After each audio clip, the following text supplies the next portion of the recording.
He was the most powerful man in Europe, and perhaps the most helpless ruler it had ever known. In 1521, Charles V ruled from Mexico to Vienna, from Naples to the North Sea. He held crowns in Spain, Austria, the Netherlands, and the title of Holy Roman Emperor. Governing such a vast and fractured realm was already a challenge. But just as Charles struggled to hold it together, fresh crises erupted on every front. A monk with a message, a sultan with an army, a rival king with a grudge, and Charles could stop none of them. Charles V was just 21 when he inherited this sprawling empire. He had grown up in the Low Countries, and when he first arrived in Spain, he spoke little or no Spanish. In Castile, many whispered of him as the Rey Extranjero, the foreign king, a ruler who arrived with strange customs, strange advisors, and no grasp of their tongue. He was a foreigner to many of his own subjects. To them, the empire he ruled was impressive in name, but fragile in reality. Decades later, Voltaire would capture this contradiction with a single, devastating line. This empire was neither holy, nor Roman, nor an empire. For centuries, the Catholic Church had held Europe together. Its priests blessed kings, its calendar ruled time, its judgment defined truth. Charles believed in that order. He saw himself not only as a ruler, but as a guardian of the faith.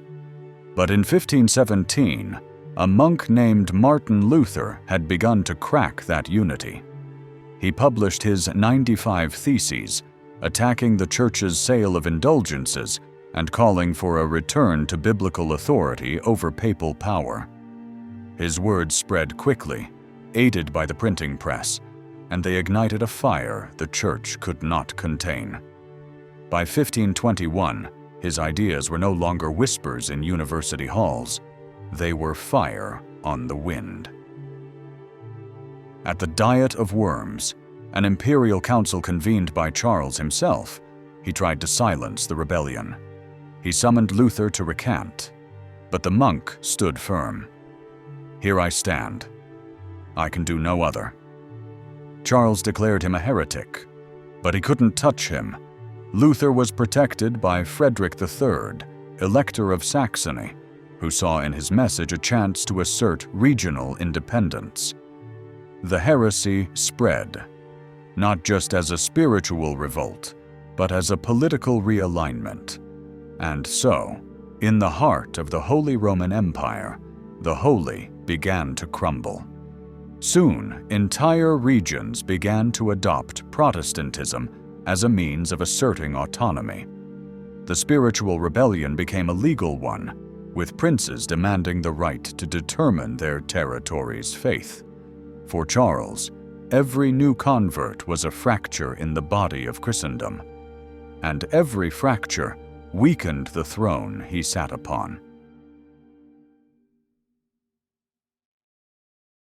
The Roman Empire had once been a beacon of unity, of law, of identity.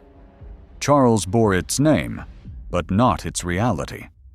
Rome itself belonged to the Pope, not the Emperor.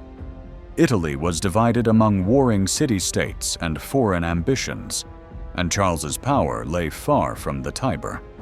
The so-called Holy Roman Empire was a patchwork of over 300 territories, duchies, bishoprics, free cities, each with its own laws, its own armies, and its own agenda. There was no single language, no central government, no shared currency. The imperial diet, the Reichstag, was less a parliament than a permanent negotiation. Charles could claim the title of Caesar, but he ruled a realm of fiefdoms, not provinces, a federation bound by parchment, not swords. Even within his own family, divisions emerged. His brother Ferdinand governed the Austrian lands with growing independence, often diverging from Charles's policies. The empire was Roman in name, but its heart had scattered. True empires command. Charles ruled by asking for everything. To become emperor in 1519, he had borrowed massive sums from the Fugger banking family. His throne was bought with promises he could barely afford to keep, and war was expensive. In 1521, Francis I of France marched into northern Italy. It was the beginning of a decades-long rivalry between the Habsburgs and the Valois. Charles was drawn into a brutal contest for dominance over Europe's richest lands. At the same time, from the east came an even greater threat. Suleiman the Magnificent, Sultan of the Ottoman Empire, captured Belgrade in a lightning campaign. It was the gateway to Hungary, to Austria, to the heart of Europe. Charles could not fight a king, a monk, and a sultan all at once. His armies were overstretched, his coffers depleted, his nobles rebellious.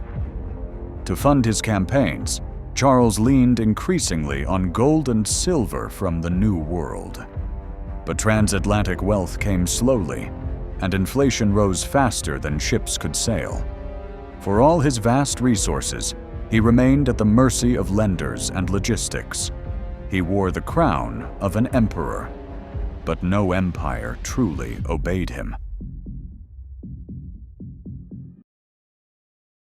Even as his empire fractured, Charles dared to look beyond Europe.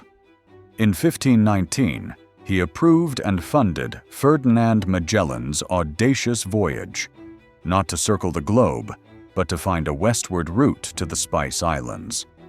It was a bold gesture, a gamble on glory, and a symbol of an emperor trying to stitch together a realm that spanned oceans. The voyage did bring glory. When the lone surviving ship limped back to Spain in 1522, it carried a small load of spices, enough to cover the entire expedition's cost. More importantly, it proved that the world could be circled, and that Spain could stake its claim far beyond the Atlantic. In that moment, Charles's gamble seemed to pay off. He had dared to think globally, and history would remember him as the emperor under whom the world was first mapped. But even vision has limits. He could send ships to the ends of the earth, but he could not bring peace to his own empire. Yet closer to home, another king was watching. Francis I of France, cultured, ambitious, and unwilling to live in anyone's shadow. Their rivalry was only beginning.